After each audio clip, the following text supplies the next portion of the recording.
Muy buenos días, sea bienvenido a Líderes de Opinión, un programa que analiza los problemas sociales llevados hasta las últimas consecuencias. Líderes de Opinión del Grupo FM.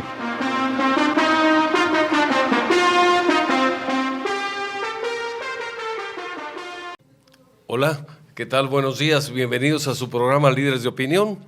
En esta mañana tenemos la oportunidad de platicar con el licenciado Antonio Chedraui Volado. Él es licenciado en Administración de Empresas, empresario exitoso, con una profunda vocación de servicio que muchos le reconocemos y admiramos.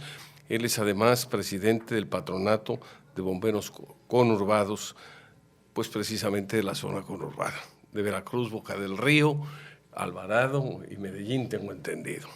Y él tiene un amplio conocimiento en lo relacionado con el combate a los incendios y también con conocimientos en cuanto a protección civil, seguridad, etcétera. Le damos la bienvenida a Tony y le decimos que es un gusto que nos acompañe nuevamente y que comparta con nuestro auditorio las experiencias, las vivencias, pues las anécdotas y todo lo que él ha aprendido a lo largo de 35 años. Bienvenido, Tony, es un gusto tenerte aquí otra vez. Sí, Paco, buenos días, gracias por la invitación a tu programa, gracias a tu auditorio por vernos esta mañana. Le habíamos comentado aquí a Tony Chedraui que una de las inquietudes que pues, se ha despertado en diferentes sectores de la comunidad en los últimos días o en las últimas semanas son los accidentes tan severos que hemos tenido en la zona conurbada. Tenemos un buquetanque que tuvo un incendio hace algunas semanas, afortunadamente consecuencias no tan dramáticas como las que aparentemente iba a tener esta contingencia. Tuvimos luego la explosión de un depósito de combustibles, tuvimos también un accidente carretero muy grave donde murieron quemadas varias personas.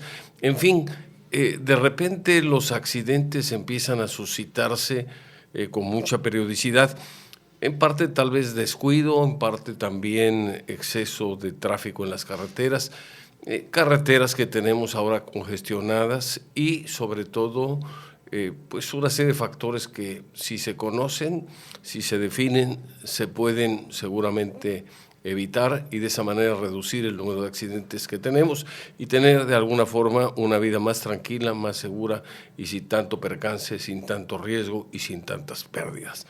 ¿Qué nos puedes comentar al respecto? ¿Tenemos una cultura de protección civil los mexicanos?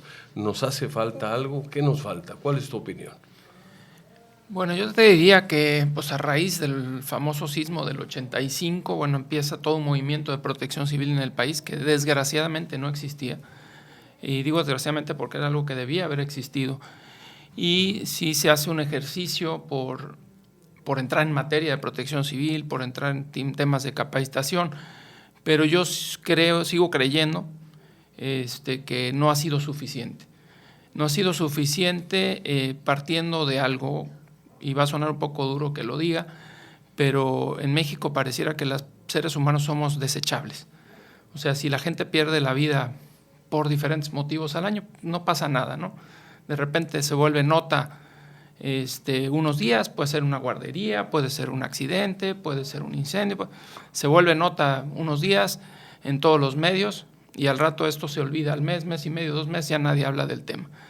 Entonces yo creo que hay que empezar por valorar un poco más la vida humana, la fragilidad de la vida humana y las consecuencias de la pérdida de vidas. Y si esto además sucede a lo mejor en comunidades muy remotas, pues a veces agarra hasta menos relevancia, ¿no? Entonces yo creo que tenemos que empezar por valorar la vida de las personas y actuar en consecuencia. El problema del tema de protección civil es que es un abanico tan grande de posibilidades de actuación o de trabajo, que también llega un momento que resulta un poco imposible poder atacar todas las áreas, o se le quiere culpar a protección civil o a la protección civil de ciertas cosas que pasan, que a lo mejor también caen en materia de otras dependencias o de otras oficinas o de otros organismos que deberían de estar, vamos a hablar, no sé, cohetes, pues a lo mejor es materia de protección civil, pero también es, en nuestro país es materia de la Sedena, ¿no? combustibles, pues sí es materia de protección civil, pero también es materia de Pemex y de una autoridad reguladora de energía. Entonces, de repente, Protección Civil se encuentra atacando muchos frentes con muy poco presupuesto en la mayoría de los casos, y pues no puede hacer todo. El problema es que cuando algo pasa, pues normalmente sobre la cabeza que van primero sobre el encargado de Protección Civil. Y como te digo, a veces le pedimos que haga demasiadas cosas, no lo estoy justificando, pero entendamos todo lo que puede ser, que tiene que ver desde lluvias, huracanes, transporte de productos en carretera, transportes de productos en ductos, vialidad, movilidad urbana, mil cosas, ¿no? Entonces, creo que ahí todavía hay lagunas, hay áreas donde no se trabaja, también creo que hay áreas donde no se definen bien las responsabilidades, y te digo, finalmente, pues viene siendo todo un cruce de responsabilidades con otras dependencias que a veces tampoco están haciendo su trabajo. Yo creo que aquí se nos olvida también a veces que hay un componente importante en la ciudadanía. Hay un accidente lamentable, por ejemplo, yo recuerdo una vez un camión que se fue al barranco, era un camión donde el chofer llevaba no sé cuántas horas sin descansar, creo que 10 horas manejando, el vehículo iba casi al doble de su capacidad, faltaba tal vez señalamiento en la carretera, señalamiento suficiente, y en lugar de tomar una rampa de las que se ponen para poder frenar un camión, cuando el camión viene en una bajada y no tiene control ya el chofer sobre la unidad, pues tomó la rampa equivocada porque estaba mal señalizada, y resulta que en lugar de frenarse el carro cae en un barranco. Esto estamos hablando de hace unos 10 o 11 años. Creo que aquí, según recuerdo, inmediatamente culparon a las autoridades porque el carro era viejo, etcétera, sin restarle responsabilidad a las autoridades, que deben tener una parte. También hay una responsabilidad en la empresa que mandó un camión a un viaje tan largo con un sobrecupo. Hay responsabilidad en el chofer, que pues no tuvo el valor para decir, oiga, vengo muy cansado, tengo que descansar. A lo mejor tenía el objetivo de llegar a un destino a cierta hora, y si descansaba no podría lograrlo. Hay responsabilidad de quienes se subieron al autobús, sabiendo que era un autobús ya muy viejo, y además excediendo pues casi al doble de la capacidad del mismo. Con eso quiero decir que hay una corresponsabilidad de autoridades con ciudadanos. No puede haber un policía ni una autoridad, por eso se llenar de burocracia, cuidando a cada ciudadano. Yo creo que cada uno de nosotros tenemos que tomar nuestras propias precauciones, nuestras propias providencias, y empezar por cuidarnos nosotros mismos. Sí, bueno, sin duda eso que dices es importante, es el tema de la seguridad, el tema de la protección civil, tiene muchos componentes, ¿no? Empieza muchas veces en la persona, sigue con un tema de empresas, también a veces hay temas de empresas involucradas por irresponsabilidades, por emisiones o por ahorros mal entendidos, y también a veces hay un tema de autoridad que no está actuando de acuerdo a como incluso las leyes o las normas lo indicarían. Tristemente, México tiene una gran cantidad de leyes y una gran cantidad de normas, y muchas veces no se aplican. A mí alguna vez me tocó participar en la elaboración del reglamento nuevo de protección civil de Boca del Río, y era un excelente reglamento, contenía cosas de otros estados donde habían sido exitosos, como Nuevo León, el DF, cosas rescatables que había en el Veracruz. Pero yo cuando vi el reglamento, pues lo primero que les dije al alcalde que estaba en turno, le digo, está muy bonito el reglamento, pero este reglamento necesita mucho dinero atrás para funcionar, porque con lo que yo veía de estructura de protección civil en esa época, estamos hablando a lo mejor hace 10 años, digo, esto no va a haber manera de que nadie lo aplique, ¿no? Y tenía cosas muy interesantes, el reglamento sigue vigente, pero pues para que lo apliques al 100% necesitas una estructura, necesitas darle dientes al área de protección civil para que pueda clausurar o para que pueda actuar esta vez de forma más expedita, y muchas veces no lo hay. Y lo pasa a nivel federal con muchas leyes o con muchos reglamentos, y pasa a nivel estatal lo mismo, ¿no? Yo creo que un componente que nos pega en el tema de la protección civil o incide fuertemente es el tema de la pobreza. Tú le decías, bueno, ¿por qué se sube una persona a un camión en mal estado? Bueno, porque no le alcanza para subirse a veces a un camión en buen estado, entonces se sube en lo que hay. Mucha gente llega a comunidades en camionetitas que ni siquiera traen asientos, van en las bateas, y muchas veces esas camionetas se vuelcan, la gente muere, o a bordo de pick-ups, etcétera. Entonces el tema de la pobreza en México, a diferencia de otros países más desarrollados, incide mucho en el tema de los accidentes. O sea, la gente hace lo que puede y queda expuesta porque no le alcanza para más. Y tiene que ver desde el estado en que puede estar su tanque de gas o su instalación de gas de su casa, pues no tiene una instalación mejor porque no le alcanza para cambiarla. O se sube a un transporte deficiente porque no le alcanza para pagar un mejor transporte, o a un camión, a un autobús que va a otra ciudad de mejor calidad o de mejor compañía, por lo mismo. Entonces el tema de la pobreza incide mucho. ¿Por qué la gente se pone en la orilla de un margen de un río, su casa, sabiendo que algún día se la va a llevar el río? Por tema de pobreza. ¿Por qué construye su casa en un lugar donde hay una roca gigante que se le puede venir encima? Pues no es por gusto, sino simplemente es por necesidad. Entonces, este es un tema muy importante. Por eso es importante que en este país ataquemos el tema de la pobreza de forma eficiente, no regalando despensas ni regalando gorritas, ¿no? Porque resulta que el programa del hambre, resulta que para atacar el hambre nos gastamos el dinero en paliacates y en gorras, ¿no? O sea, no se trata de darle a la gente cosas para que pase un día más, sino simplemente hay que buscar que se fomenten empleos bien remunerados en todo el país, no nada más en las grandes ciudades, sino en el campo, pues para que la gente tenga un mejor nivel de vida, y con ese mejor nivel de vida vengan servicios de mejor calidad y la posibilidad de vivir en lugares más seguros y en lugares donde tenga menos riesgo él y su familia. A veces es cuestión de pobreza económica y a veces es problema de pobreza educativa. Sí, no, yo creo que es un componente sí. También que tomar en cuenta. También. Otras veces es por la corrupción, porque es más fácil que alguien se arregle con la autoridad dé un permiso de algo que no es procedente, a cambio de una dádiva o a cambio de un dinero que se entrega, y entonces es una cadena de acontecimientos que desembocan lamentablemente en accidentes a veces muy severos. Sí, y además, lejos de la exposición que la gente tiene de forma natural por estos factores que ya platicamos, o sea, que la incidencia de tener un accidente es más alta que a lo mejor en otros países, pues también después viene el cómo atendemos ese accidente. O sea, en la mayoría de las ciudades del estado no hay ambulancias, y las ambulancias que hay no están bien equipadas. Entonces, si una persona ya tuvo el accidente, sus posibilidades de sobrevivir a se ven disminuidas dramáticamente, porque pues en la ambulancia viene una persona con poca capacitación, a lo mejor con mucha voluntad, pero con poca capacitación o con poco instrumental para atender a la persona en lo que llega a un hospital. Muchas veces llegan al hospital, el hospital no tiene ni a veces lo mínimo necesario para operar, o una buena clínica está lejos. Entonces la gente todavía, el riesgo de sobrevivir a ese accidente se ve disminuido de forma importante. Déjame darte un dato que para mí es muy preocupante. El estado de Veracruz tiene 212 municipios. Por ley y en la teoría, cada municipio debería tener por lo menos un cuerpo de bomberos. Y la realidad es que en el estado de Veracruz solo hay alrededor de 30 ciudades o zonas conurbadas, porque a veces no es ni la ciudad, sino una estación de bomberos atiende la ciudad y la de juntito, que tienen cuerpo de bomberos.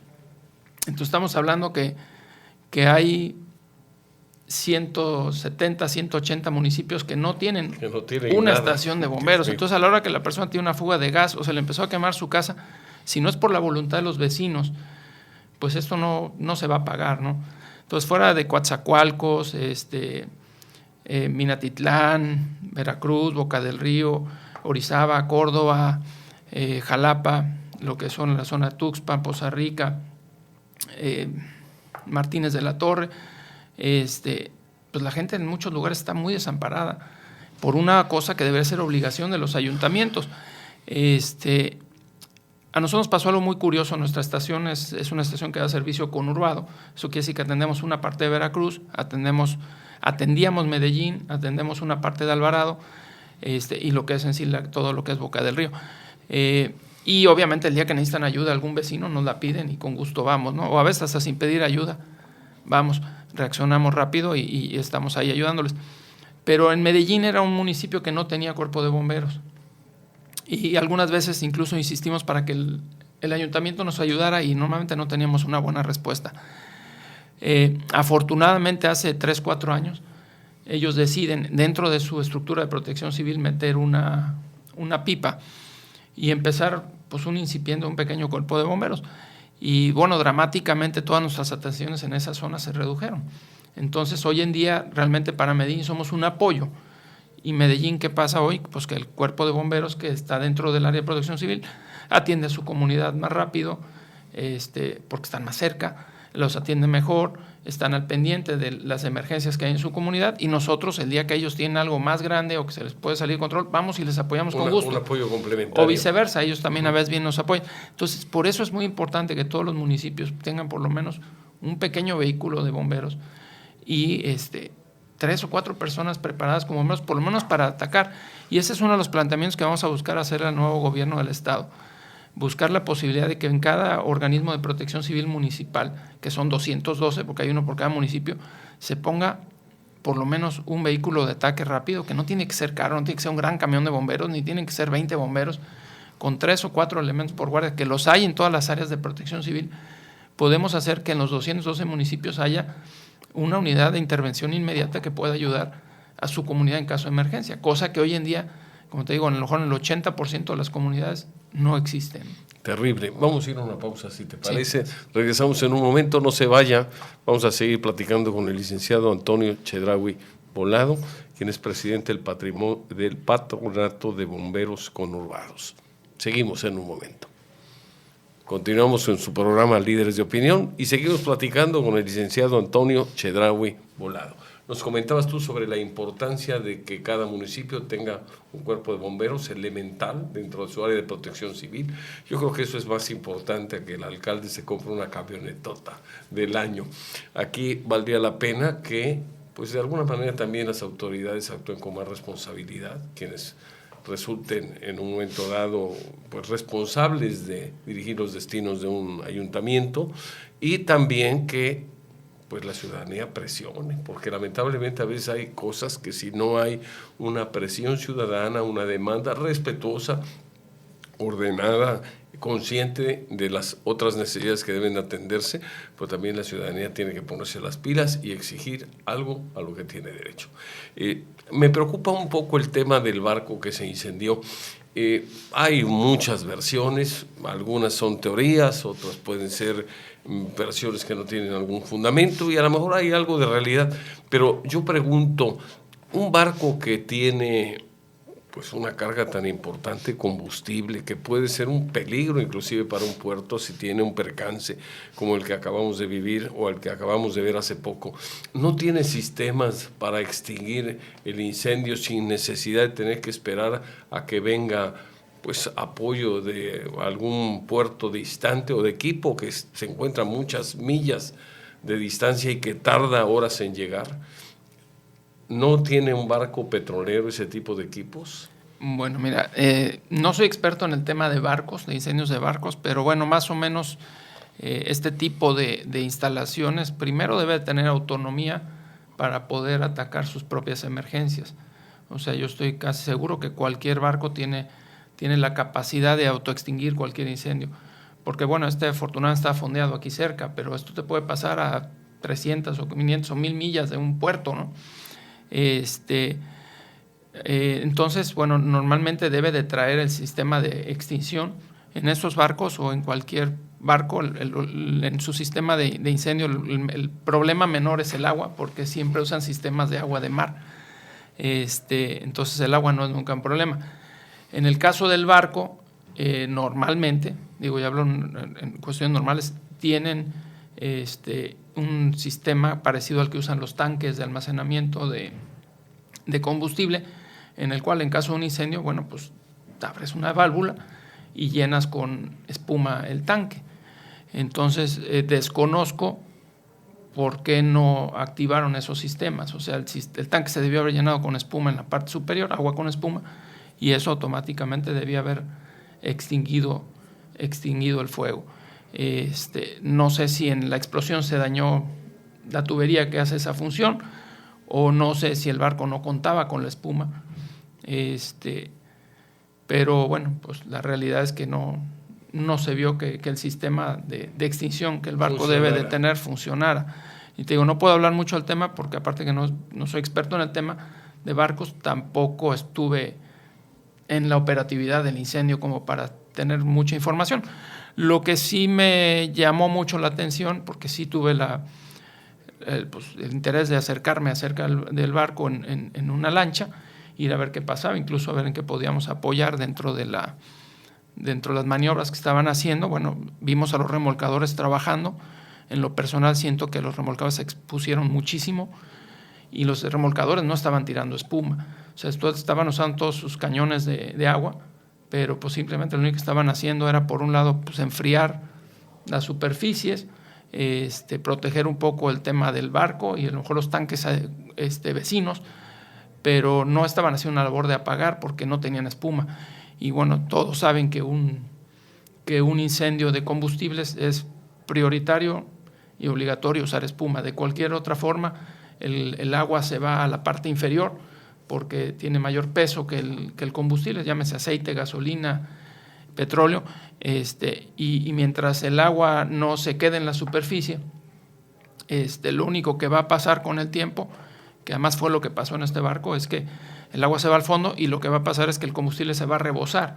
Y fue lo que vimos ese día, el incendio sobre las 5 o 6 de la tarde, cuando veíamos que en el mar se empezaba a incendiar. O sea, habían vertido tanta agua dentro del tanque de combustible que lo que hizo pues fue empezar a salir el combustible. Y los remolcadores no tuvieron la espuma en su momento cuando empezó el incendio, y después, cuando se les proporcionó espuma, que fue alrededor de las 4 de la tarde, y la espuma las llevó a las 5, pues realmente era insuficiente la espuma. Les mandaron 2 tanques de 200 litros a cada remolcador. Tengo las imágenes, porque afortunadamente pues hay gente en el medio que estuvo interactuando conmigo, yo preguntando a gente de Estados Unidos qué podíamos hacer, que es gente que tiene más experiencia en el puerto de Los Ángeles, y desde el principio, desde la 1 tarde me dijeron, lo primero, necesitas 10,000 litros de espuma para empezar a convertir ese barco. Y la espuma, hasta donde sé, no había en la cantidad suficiente, y la que pudieron reunir sobre las 4 de la tarde creo que no pasaban de 10 tanques de 200 litros, o sea, no pasó de 2,000 litros de espuma, ¿no? Al otro día pudimos ver el trabajo de la espuma, ¿no? Cuando llega sobre la 1 de la tarde y se acerca el barco, 2 remolcadores con suficiente espuma y el barco bombero con suficiente espuma, pudimos ver que en 1 hora prácticamente tenían controlado el incendio y en menos de 1 hora lo tenían totalmente apagado, ¿no? Tan así que la labor del barco bombero, más que apagar el barco, se dedicó a bajar la explosividad de los gases del área y apagar otras partes del barco que no eran la de los tanques. Entonces eso pues sí indica que hubo una necesidad de espuma que no teníamos. Y bueno, en este caso fue un barco, pero pues podía haber sido un tanque en el Sardinero, podía haber sido un vagón de ferrocarril en cualquier parte de la ciudad también con combustible, o podía haber sido una línea, una ruptura de un poliducto también con petróleo o con otro producto en las mismas condiciones, ¿no? Entonces es importante que se tomen las medidas para que haya el material.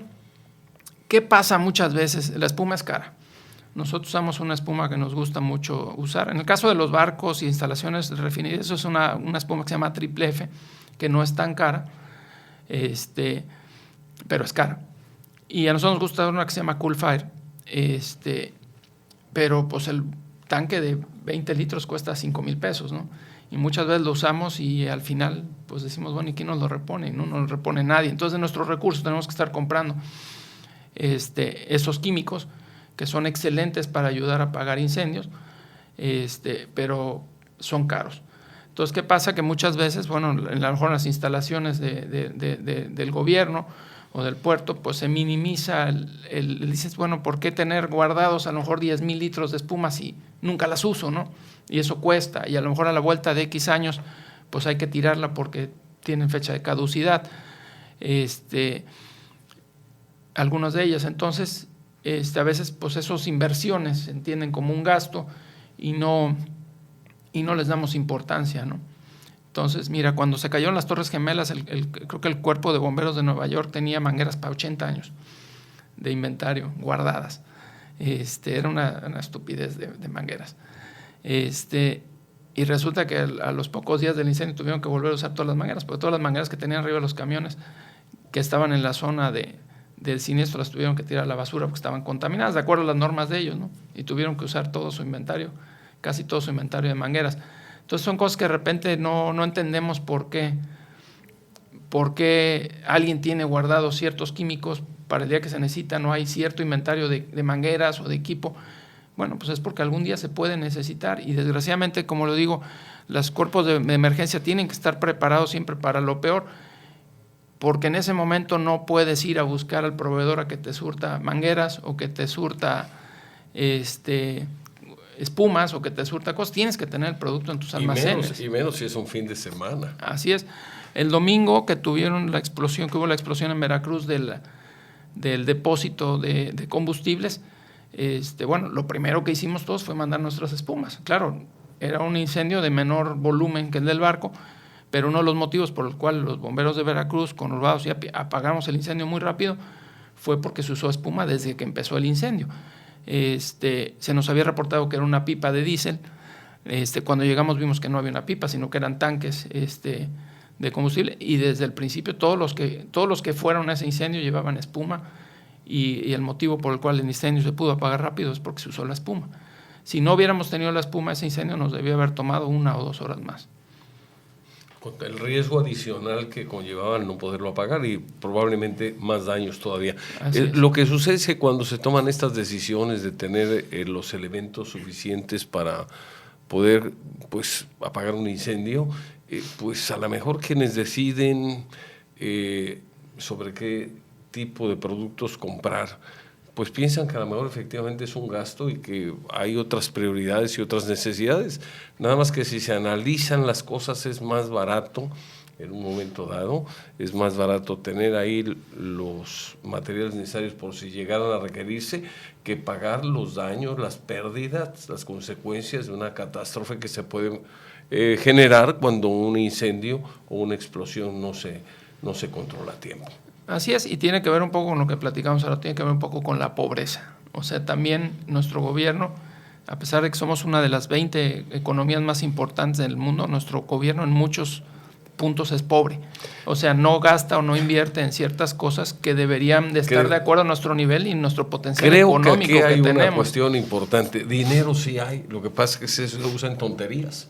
Se usa en comprar televisores. Estaba yo leyendo por ahí en un artículo que salió en la revista Proceso, donde se menciona, por ejemplo, que se pudieron si querían regalar algo, haber regalado una especie de convertidores para colocarlos a la televisión que cada quien tiene, y esos valían creo que 400 pesos. Sí, y optaron por regalar no sé cuántos millones de televisores. Eso costó 20,000 millones de pesos el chiste, lo cual...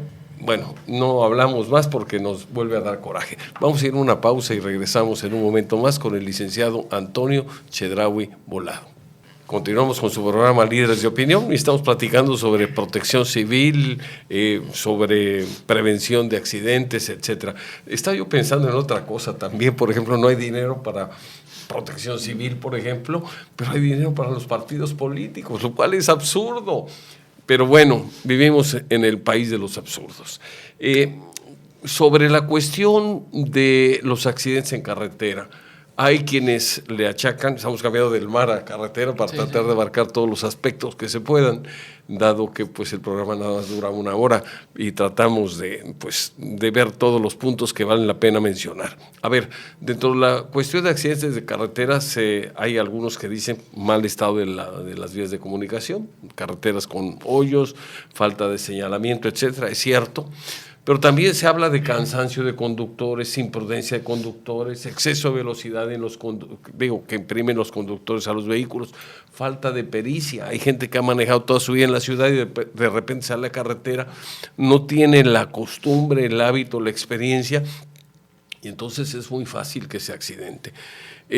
Hay algunas normas en algunos países sobre las dimensiones de las unidades que pueden circular, sobre las horas que una persona puede manejar o debe de manejar. Yo recuerdo que en Europa, por ejemplo, hay una norma que dice que un conductor no puede manejar más de 2 horas seguidas. Y hay paradores especiales donde hay sanitarios, restaurantes, bueno, lo necesario para que quien maneja o quien maneje tenga un momentito de descanso. Y yo creo que detalles de esa naturaleza tan sencillos pueden ayudar a disminuir de una manera muy eficaz los accidentes. ¿Tu opinión? Mira, yo aquí pues te podría opinar desde el punto de vista de protección civil, te puedo opinar desde el punto de vista de empresario, porque también movemos carga, como ciudadano que usa las carreteras. Creo que leyes y reglamentos hay en cuanto a pesos y dimensiones. Creo que pocos se aplican. Todavía, desgraciadamente, en las carreteras hay mucha corrupción de las autoridades. Hoy yo no diría corrupción, mucha extorsión de las autoridades. Cuando alguien viene pasado de dimensiones, pues en vez de parar el camión, se le pide un dinero y siguen. Hay zonas del país que su problema, bien lo decías, es el estado de las carreteras, y los mismos camiones con sobrepeso están dañando más esas carreteras. Pero también hay estados del país que tienen excelentes carreteras, y a mí me ha tocado en particular el corredor México-León, cuando topas un doble remolque que viene a 130 kilómetros por hora y rebasan con una peligrosa facilidad a otros camiones. Es muy peligrosa esa zona también, porque son vehículos con mucho peso, no los paras, ¿no? Entonces, en caso de un accidente, pues son accidentes también mortales. Yo creo que, volvemos a lo que platicaba al principio, las leyes ya están, ya no hay que hacer más leyes, yo creo que nada más hay que aplicarlas, porque a veces el gobierno patea el balón, y las leyes que tenemos no están. Yo creo que hay que aplicar las leyes, y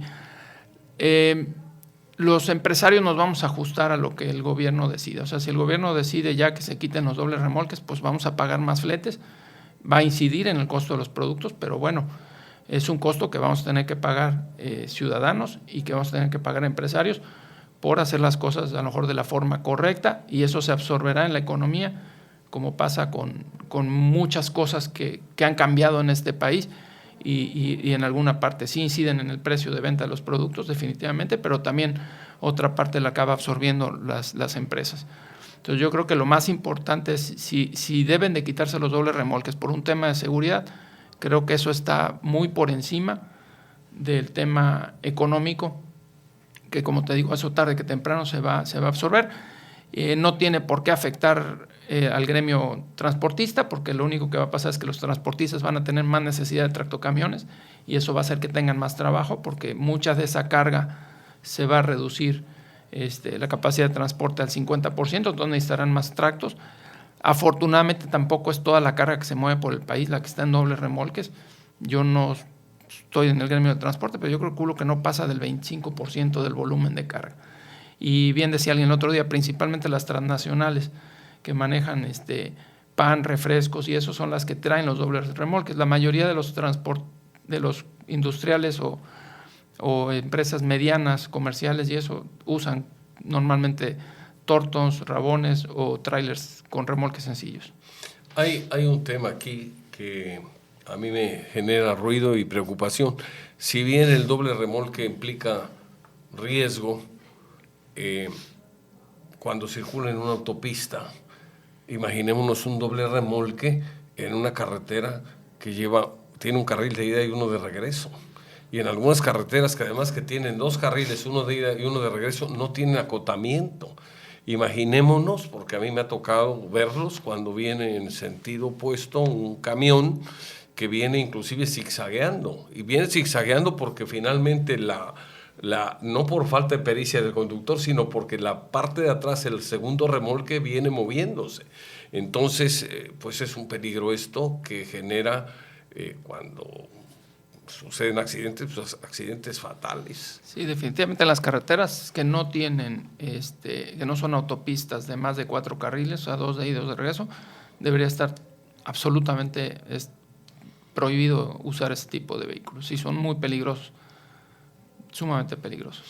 Otra cuestión que también tiene que ver con la prevención, yo creo que es la capacitación de los conductores. No puede ser que un conductor tenga que tomarse no sé cuántas tazas de café para no dormirse. No puede ser que un conductor, y esto es Vox Populi, tenga que tomar cierto tipo de estimulantes o de drogas, para decirlo con toda claridad, para poder permanecer despierto y hacer un viaje en un tiempo récord. Ya hay algunos autobuses que inclusive traen 2 conductores, lo cual me parece muy bueno, porque puede de esa manera el autobús continuar su trayectoria cuando es de varias horas, pero intercambiando choferes. En el caso de los camiones, yo creo que habría que empezar a practicar lo mismo. Es una cuestión de disciplina donde tendrá que ver autoridades, pero también tendrán que ver los propios conductores por su seguridad y por la seguridad de quienes tenemos que circular en las carreteras. Si no, este problema no se va a reducir pronto. Sí, y es preocupante el índice de accidentes en carreteras que tiene el estado de Veracruz. Por el mismo estado de las carreteras y muchas veces lo congestionado que andan de carga, tenemos muchos accidentes en carretera. Bueno, es un tema complicado, pero es un tema que debe de atenderse. Y esto, independientemente de los aspectos de corrupción, de extorsión, de estado de carreteras, tiene que ver también con un tema de educación vial. La educación vial puede ser una excelente herramienta para disminuir el número de accidentes. Los accidentes se generan pues por cansancio también del conductor, por exceso de velocidad, por no respetar los señalamientos. Y aquí hay un campo de oportunidad donde la ciudadanía pueda hacer su labor, independientemente que las autoridades hagan la suya y que tengan las carreteras en mejores condiciones.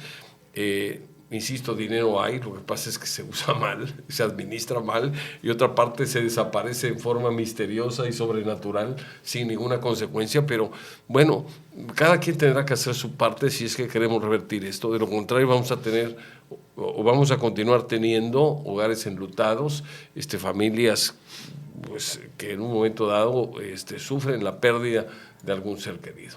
Sí, fíjate que estaba leyendo una estadística en Estados Unidos, porque bueno, el tema de carreteras es delicado, pero el tema de accidentes en la ciudad es aún más delicado a mi gusto. Decían que más o menos el 1% del parque vehicular eran motos, pero que el 15%, exactamente el 14% de los accidentes fatales eran de motociclistas, o sea que de 100%, de 100 gentes que morían en accidentes, 14 habían sido en motos. En el caso de la zona conurbada, nosotros en coordinación con las otras dependencias y con el C4, pues tenemos prácticamente visible todo lo que está pasando en la ciudad a nivel de accidentes o de emergencias o donde se requieren ambulancias. Y a mí me llama mucho la atención que más o menos de cada 10 accidentes que hay en la zona conurbada, Veracruz, Boca del Río, Medellín y El Paso Alvarado, en 4 de esos accidentes está involucrada una motocicleta. Y es sumamente preocupante. O sea, de 10 accidentes que hay, en 4 están involucradas motos. O sea, para la cantidad de parque vehicular de motocicletas, que yo creo que no pasa del 10%, es muy alto el accidente donde hay motocicletas. Hay mucha imprudencia en los conductores de motocicletas. Ese es un tema que vamos a tocar ahorita que regresemos de una pausa. ¿Te parece? Sí, gracias. Muy bien. Continuamos con su programa Líderes de Opinión. Seguimos platicando con el licenciado Antonio Chedraui Volado. Él es presidente del Patronato de Bomberos Conurbados. Tony, estábamos hablando hace un momento sobre las motocicletas. Yo manejo ciertos tramos en la zona conurbada, digamos, de algunos que son fatales, por ejemplo, digamos, de la Cabeza Olmeca a Tamsa, y es increíble la cantidad de motociclistas que, violando todas las disposiciones, se pasan los altos, rebasan por la derecha, llevan 2 personas a veces, además del conductor, llevan 2 personas atrás. Hay gente que lleva niños, hay gente que no usa casco, y además haciendo unas maniobras verdaderamente temerarias. Eso por un lado. Y por otro lado tenemos también repartidores de pizzas, de refacciones, de medicinas, que andan como alma que lleva el diablo en la zona conurbada, en la zona de más tráfico, generando un gran riesgo que se produzca un accidente que puede ser de fatales consecuencias. ¿Qué se puede hacer ahí? Sí, yo creo que aquí hay que hay dos responsabilidades. El motociclista tiene que ser más responsable, sabiéndose que él es el que puede tener más que perder en caso de un accidente. Y también los conductores de vehículo, que a veces no le damos la importancia a la moto como un vehículo, sino que lo vemos como algo tan pequeño que invadimos también su espacio. Por ley, la moto debe de ocupar el lugar de un vehículo, ir al centro del carril, no estar andando sobre las líneas. O sea, una moto tiene que ocupar el área de un carril y los demás vehículos tienen que darle su lugar como si fuera un coche. Esto no sucede. O sea, la mayoría de los motociclistas, cuando los vemos y nosotros vamos en un coche, pues nos pegamos mucho a ellos, y cuando ellos vienen, pues a veces vienen transitando sobre las rayas, o llegan pegados al camellón, pues para llegar más rápido, ¿no? Entonces yo creo que mientras el motociclista no entienda que él lleva la de perder en un accidente primero, y tiene que manejar más a la defensiva de lo que tenemos que manejar los demás conductores, y entienda que tiene que conservar su espacio y que hay ciertas medidas de seguridad, como por decir, bueno, pues si la moto es para una persona, es para una persona, si es para dos, es para dos, pero no conozco motos para 3 ni para 4 personas, ¿no? Y a veces van 4 personas arriba de una moto, y muchas de ellas a veces sin casco. O sea, si no entendemos el riesgo que traemos, pues va a seguir habiendo accidentes. Y ya del lado del conductor de un vehículo normal o de un camión, bueno, respetar el espacio de la moto como un vehículo, como si fuera un coche. Te digo, es dramático. Yo veo la cantidad de accidentes principalmente el fin de semana, y la verdad es que es de terror el número, ¿no? Como te digo, casi 4 de 10 accidentes tienen que ver con una motocicleta. Y en muchos de esos casos son accidentes fatales. O sea, la cantidad de gente que está muriendo en motos es mucho más alta en nuestra ciudad que la que está muriendo por accidentes de vehículos, de coches.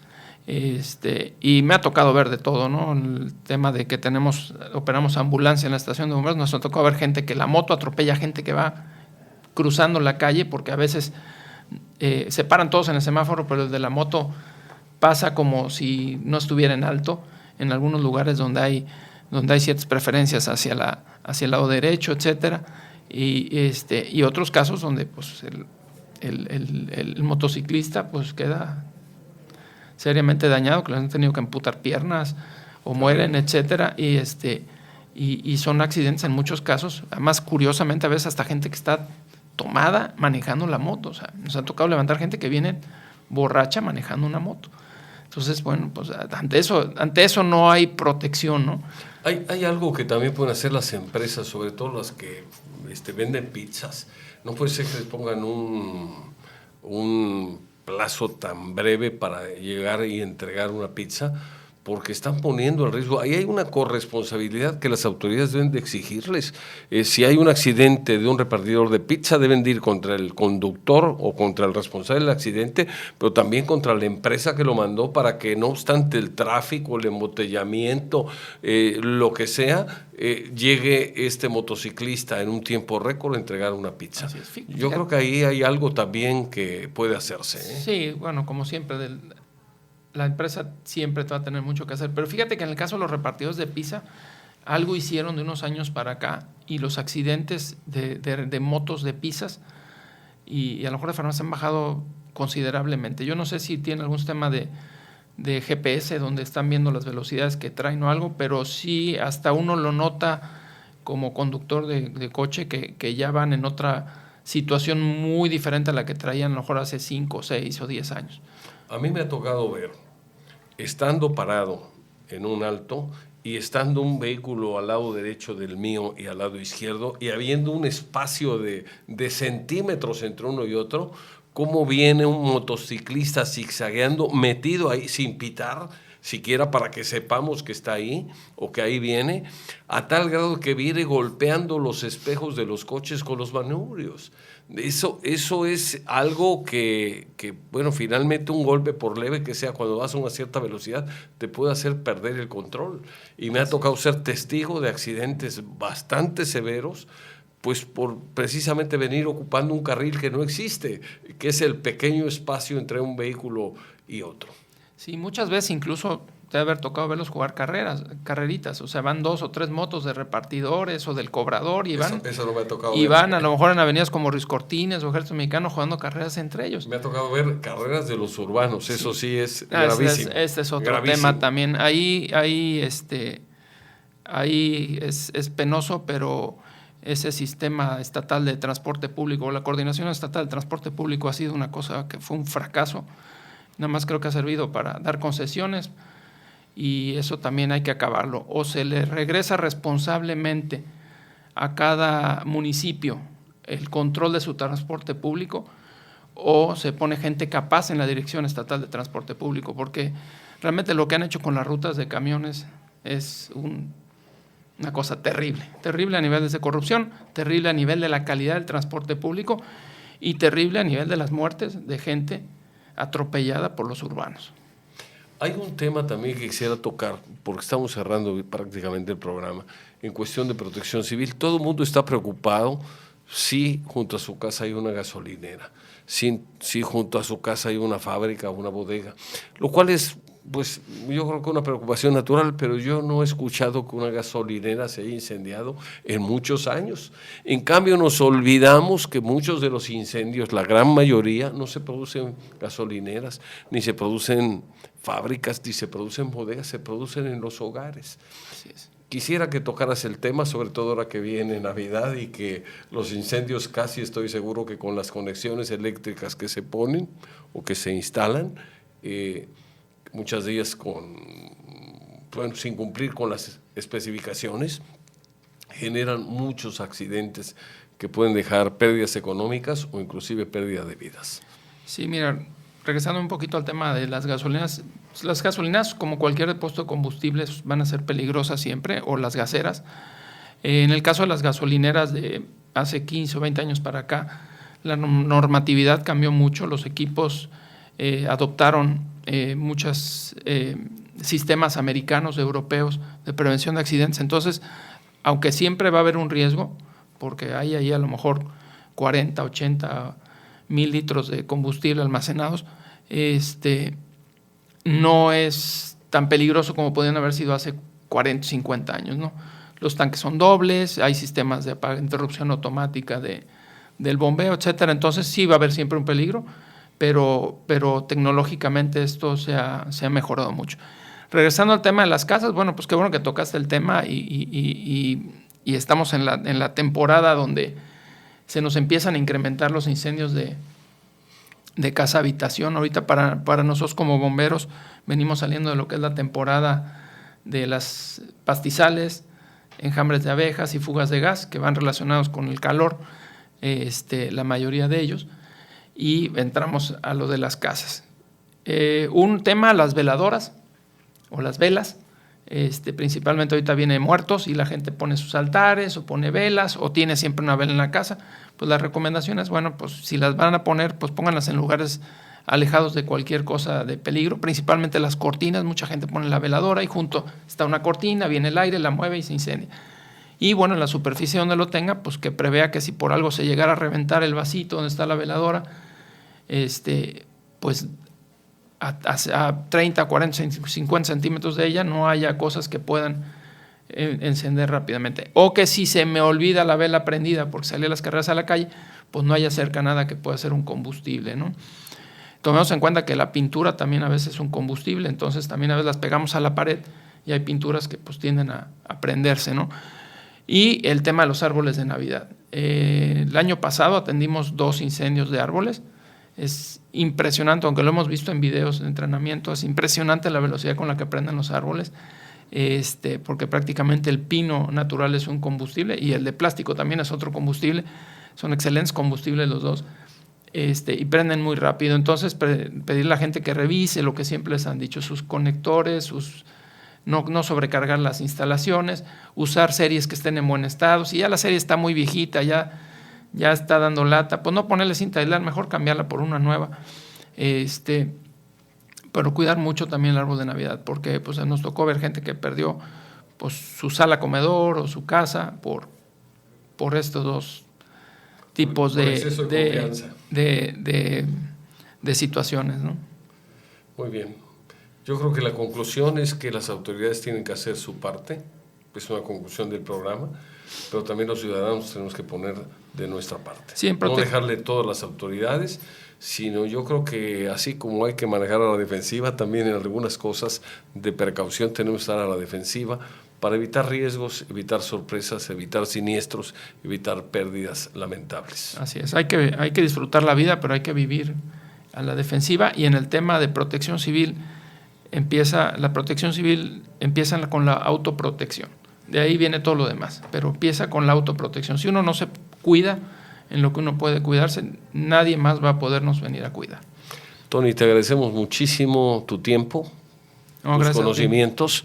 Yo creo que es importante que la comunidad sepa que hay cosas que se pueden hacer, cosas están a su alcance. Y además, pues otra vez te felicitamos por tu vocación de servicio, porque te dedicas buena parte de tu tiempo y de tus recursos a ayudar a los demás. Esto es algo loable. Yo creo que el hecho de que lo mencionemos aquí, pues ayuda a que mucha gente que tenga ese espíritu de servicio vea que hay manera también de trabajar no solamente por uno mismo, sino trabajar por los demás y de esa manera contribuir a la construcción de un mundo mejor. Yo te felicito por esa entrega, son 35 años, ya llovió un poco, dedicado en forma totalmente altruista, sin cobrar un centavo, esto es relevante, pues a servir a los demás a través de los bomberos conurbados. Muchas gracias, felicidades nuevamente, gracias por haber aceptado la invitación, y a nuestros amables radioyentes los invitamos a que nos veamos y nos escuchemos, Dios mediante, el próximo sábado. Muy amables y buen fin de semana.